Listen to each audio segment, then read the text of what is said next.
নবীজি বলছেন সাল্লাল্লাহু আলাইহি ওয়াসাল্লাম, একটা মৃত গাধাকে দেখে বলছেন, সাহাবীরা তোমরা কি কেউ এই গাধাটাকে 1 দিরহামের বিনিময়ে কিনবে?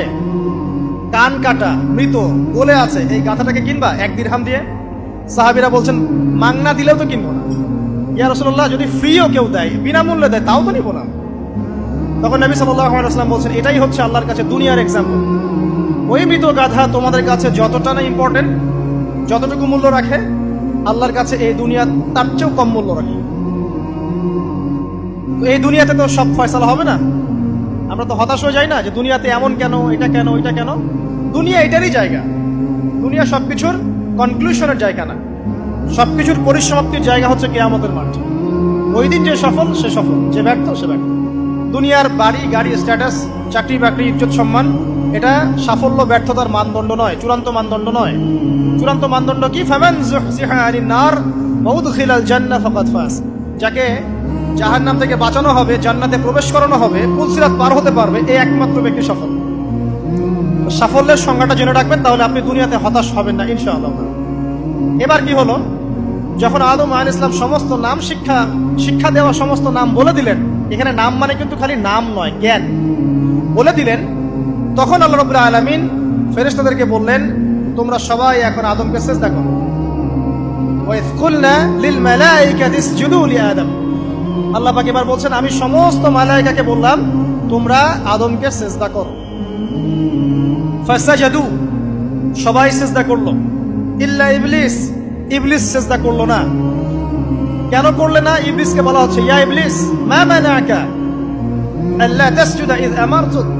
তোমাকে কে নিষেধ করলো সিজদা করতে ওই আদমকে যাকে আমি আদেশ করেছি? কে নিষেধ করলো? তখন ইবলিস বলছে, খলাকতানি মিন নার ওয়া খলাকতাহু মিন তিন। আমাকে সৃষ্টি করেছেন আগুন দিয়ে আর আদমকে সৃষ্টি করেছেন মাটি দিয়ে, আমি কিভাবে তাকে সিজদা করতে পারি? ইবলিস বলতে চাইলো যে আপনি যে বলছেন আদমকে সিজদা করো, আদম তো মাটির তৈরি, আমি তো আগুনের তৈরি, তাহলে আপনি ভুল বলছেন। নাউজুবিল্লাহ। আগুন কেন মাটির সামনে নত হবে? মাটি আগুনের সামনে নত হওয়া উচিত। তার কেয়াস হচ্ছে এমন। কেয়াস মানে কি? তার এটা কি? হ্যাঁ, তার এটা যুক্তি, তার এটা যুক্তি এবং দর্শন যে আমি কেন তাকে সিজদা করব? আমি তো আগুনের তৈরি আর আদম হচ্ছে মাটির তৈরি। তো খলাকতাহু মিন নার ওয়া খলাকতানি মিন তিন, খলাকতানি মিন নার ওয়া খলাকতাহু মিন তিন। আমাকে সৃষ্টি করেছেন আগুন দিয়ে, আদমকে সৃষ্টি করেছেন মাটি দিয়ে। আবা ওয়াস্তাকবারা, আল্লাহ পাক বলছেন সে উদ্ধত হলো এবং অহংকার প্রদর্শন করল। আর আল্লাহ পাক অনেক কিছু মাফ করে দেন, কিছু কিছু বিষয় আল্লাহ পাক মোটেই পছন্দ করেন। তার মধ্যে একটা হচ্ছে অহংকার, তার মধ্যে একটা হচ্ছে শিরক, তার মধ্যে একটা হচ্ছে অন্যের হক নষ্ট করা, তার মধ্যে একটা হচ্ছে আদম সন্তানকে হত্যা করা, তার মধ্যে একটা হচ্ছে বৃদ্ধ বয়সে ব্যভিচার করা, তার মধ্যে একটা হচ্ছে মুরতাদ হয়ে যাওয়া। ওই যে খ্রিস্টান হয়ে যাচ্ছেন না, খালি মরেন তারপর বুঝবেন, খালি মালাকুল মউত আসুক তারপর বুঝবেন। আল্লাহ রাব্বুল আলামিন বলছেন তার রাসূলের মাধ্যমে, কেউ যদি সাক্ষ্য দেয় আল্লাহ ছাড়া কোনো মাবুদ নাই, মুহাম্মদ সাল্লাল্লাহু আলাইহি ওয়াসাল্লাম শেষ নবী, ঈসা ইবনে মারইয়াম আল্লাহর প্রেরিত নবী, আল্লাহর পুত্র নন, জান্নাত সত্য এবং জাহান্নাম সত্য, এই 5টা বিষয় যদি কেউ সাক্ষ্য দেয়, ইনশাআল্লাহ সে জান্নাতে যাবে, তার আমল যেমনই হোক না। টাকার বিনিময়ে, চাকরির বিনিময়ে, সমাজ সেবার নামে আর চিকিৎসার নামে ঈমান বিক্রি করে ফেললেন। সুবহানাল্লাহ, সুবহানাল্লাহ। তোমাদের এই পৃথিবীতে বেঁচে থাকার চাইতে মাটির তলে চলে যাওয়া ভালো। আবর্জনার কোনো প্রয়োজন নাই আল্লাহর এই জমিনে। এই মুসলিম উম্মার আবর্জনার কোনো প্রয়োজন নাই। এই মুসলিম উম্মার ইমানদার সাহসী তরুণ প্রজন্মের দরকার। আল্লাহ পাক কবুল করুন, আমিন। এরপরে কি হলো? ইবলিস সিজদা করলো না, আবা ওয়াস্তাকবার, সে উদ্ধত হলো এবং অহংকার প্রদর্শন করলো। এবার আল্লাহ পাক জিজ্ঞাসা করলেন, কেন করলে না? কেন করলে না? সে বললো যে আগুন দিয়ে সৃষ্টি করেছেন আমাকে, তাকে সৃষ্টি করেছেন আপনি মাটি দিয়ে, সো আপনি ভুল, আমি সঠিক, আমি কেন তাকে সিজদা করব? আল্লাহ পাক তখন আর তার প্রতি রহম করলেন না। আল্লাহ পাক তখন তাকে বলছেন, ফাখরুজ মিনহা, এখান থেকে বেরো। আল্লাহ পাক যেমন গফুর রহিম, আরহামুর রহিমিন, ঠিক তেমনি আল্লাহ পাক শাদীদুল ইকাব, কঠিন শাস্তি দাতাও বটে। আল্লাহ পাক শুধু কি দয়াই করবেন, শাস্তি দিবেন না? দিবেন। ফাখরুজ, অপদস্থ হয়ে, লাঞ্ছিত হয়ে এখান থেকে বের হয়ে যাও। এখানে অহংকার করার অধিকার তোমাকে দেওয়া হয় না, এখান থেকে বের হয়ে যাও।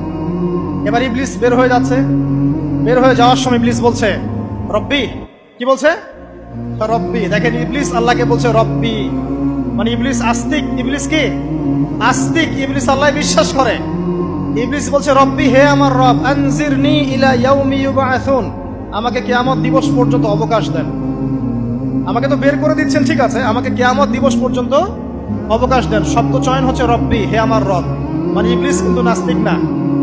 তাহলে এখন যারা এই যে এথিজমে বিশ্বাস করছেন, আসলে এরা কেউ নাস্তিক না, এরা ইসলাম বিদ্বেষী।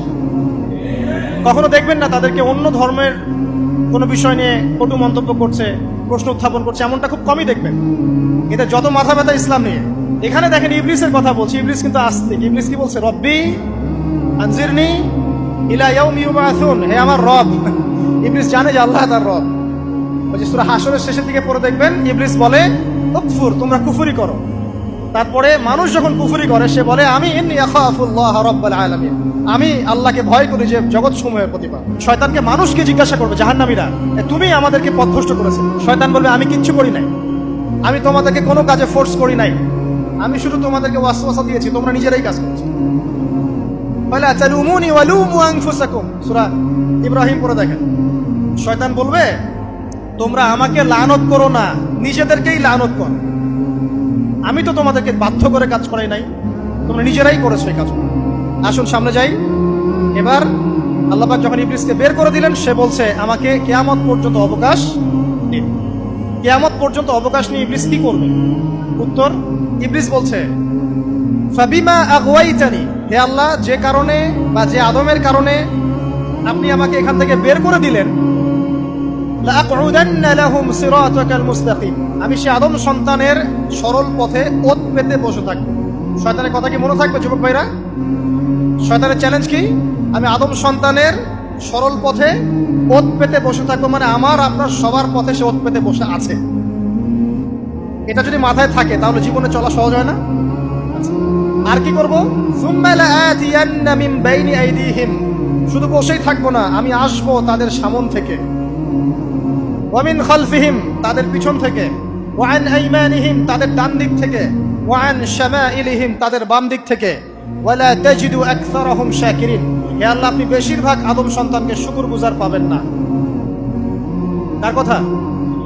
শয়তানের এই কথাটা কি সত্য না মিথ্যা? এখন বেশিরভাগ লোক নামাজ পড়ে না পড়ে না? পড়ে। বেশিরভাগ মুসলিমের দাড়ি আছে না নাই? বেশিরভাগ মুসলিম সুদ খায় না খায় না? এখন বেশিরভাগ তরুণ প্রজন্মের জেনায় আছে না নাই? পর্নোগ্রাফি সবাই দেখে না দেখে না? অন্যের সম্পদ আত্মসাৎ মানুষ করছে না? দুর্নীতি করছে না? ঘুষ খাচ্ছে না? ইসলামের বিধান 100% পালন করে কত পার্সেন্ট মানুষ? খুব কম। আচ্ছা বাদ দেন এত বড় বড় কথা, শুধু কোরআনুল কারীম তেলাওয়াত করতে পারে কতজন মানুষ? বলি না আমরা 90% মুসলিমের বাংলাদেশ, তো 90% মুসলিমের বাংলাদেশে কত ভাগ মুসলিম কোরআন তেলাওয়াত করতে পারে? একটা শুমারি করে দেখেন, কোরআন শুমারি। এটা কোরআন শুমারি করে দেখেন যে কত পার্সেন্ট মুসলিম শুদ্ধ করে কোরআন পড়তে পারে। যারা পড়তে জানে তাদেরও পড়া যে কত ভুল আছে, আলেম ওলামার কাছে গেলে বুঝতে পারবেন। আর এই ভুলের কারণে যে অর্থ কত পরিবর্তন হচ্ছে আপনি তো জানেনই না।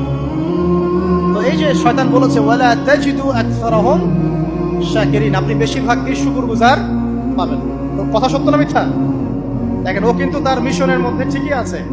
কথা যে সত্য তার প্রমাণ সহিহ বুখারীর একটা হাদিস, যেটা 4 বার এসেছে বুখারীর মধ্যে, যে আদম আলাইহিস সালামকে ডাকা হবে কিয়ামতের মাঠে, ডেকে বলা হবে তোমার সন্তানদের মধ্য থেকে জাহান্নামীদেরকে আলাদা করে দাও। আদম আলাইহিস সালাম বলবেন কতজনকে আলাদা করে দিব? আল্লাহ পাক বলবেন প্রতি 1099 জনকে জাহান্নামের জন্য আলাদা করে দাও। শয়তানের কথা ঠিক না বেঠিক? এবার আল্লাহ রাব্বুল আলামিন তাকে বের করে দিলেন। ইবলিস এবার বের হয়ে গেল, চ্যালেঞ্জও করলো। এবার আল্লাহ পাক আদম আলাইহিস সালামকে ডেকে বলছে ইয়া আদম, এবার আদম আলাইহিস সালামের এই যে পাঁজর মানে বুকের পাঁজর, এখান থেকে তার সঙ্গিনীকে সৃষ্টি করা হবে। কারণ আদম আলাইহিস সালাম একাকী ছিলেন, একা কি থাকা যায়? একা থাকতে কষ্ট হয় না? একজন জীবন সঙ্গী লাগে না? তো আদম আলাইহিস সালামের এই বাম পাঁজরের হাড় থেকে হাওয়া আলাইহিস সালামকে সৃষ্টি করা হবে।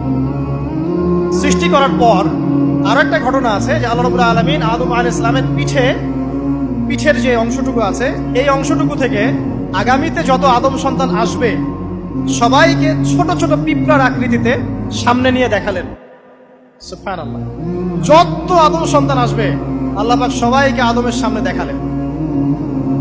এবং বললেন এই যে শুভ্র অংশ যারা, মানে সাদা অংশ যারা, তারা তোমার সন্তানদের মধ্য থেকে সবাই জান্নাতি। আর তোমার এই যে বাম পাশে যেগুলো কালো কালো ছোট ছোট আকৃতি দেখছো, এগুলো সব তোমার সন্তানদের মধ্য থেকে জাহান্নামী। আমরা দোয়া করি আমরা তাদের অন্তর্ভুক্ত না হই। এবার আল্লাহ পাক সবাইকে বললেন, সূরা আরাফের মধ্যে আসছে 182 নম্বর আয়াতে মনে হয়, আল্লাহ পাক বলেন আলাস্তু বিরব্বিকুম, হে আদমের সন্তানরা, আমি কি তোমার রব নই? আমি কি তোমাদের রব নই? আলাস্তু বিরব্বিকুম, আমি কি তোমাদের রব নই? আলাস্তু বিরব্বিকুম, আমি কি তোমাদের রব নই? আমরা সবাই তখন বলেছিলাম বালা ইয়া রব্বি, অবশ্যই আপনি আমাদের রব। আমরা এখন ভুলে গেছি না? আমরা সবাই এই সাক্ষী দিয়ে আসছি রুহের জগতে।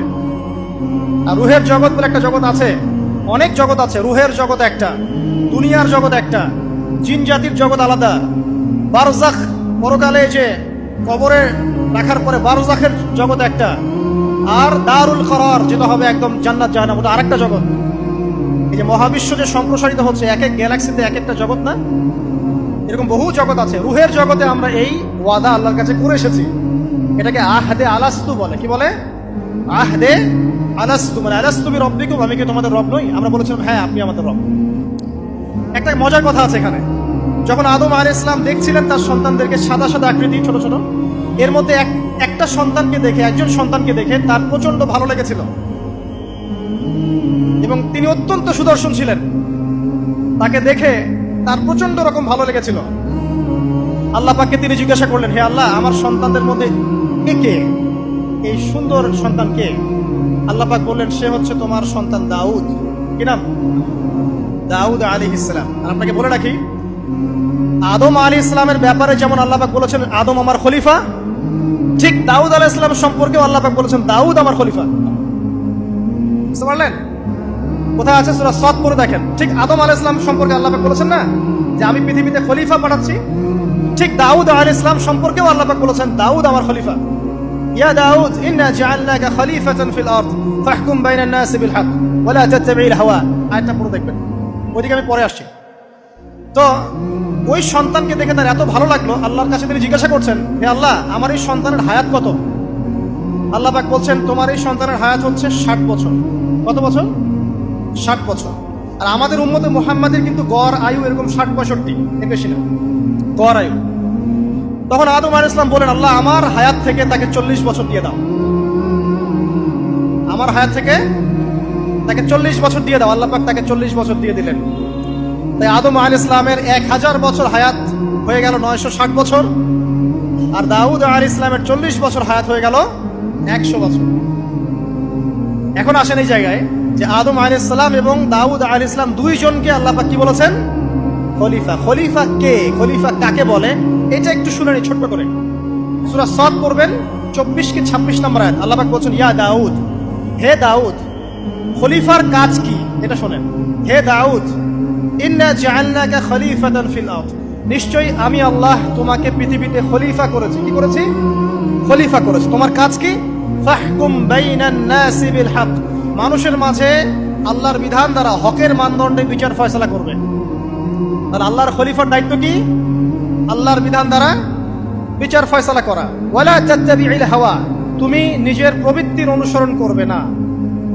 ফায়ুদিল্লাকা আন সাবিলিল্লাহ, তাহলে তোমাকে এটা সরল পথ থেকে বিচ্যুত করে দেবে।